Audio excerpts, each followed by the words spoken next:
खळखळ वाहणारी पाताळगंगा नदी पाहून तर तिथेच पाण्यात एक डुबकी मारायची इच्छा होत होती. अरे या माझ्या ऑफिसच्या मैत्रिणी इथे कशा आल्या? सिरियसली? त्यानंतर पाया वगैरे पडून आम्ही निघालो मठाच्या मागेच असलेल्या गुहेकडे.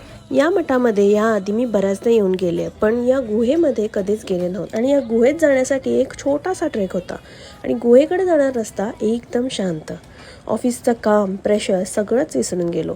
सगळ्यात मेन म्हणजे रस्त्यावरची ती खडी टोचतील म्हणून वाटेच्या एका साईडने ही जी कोणीची वाट बनवली होती. खरंच खूप मस्तच काम केलं ज्याने कोणी केलंय. फायनली हा छोटासा ट्रेक पार करून आम्ही गुहेत पोचलो. प्रसन्न गुहा आणि गुहेबाहेरचा हा व्ह्यू मस्तच.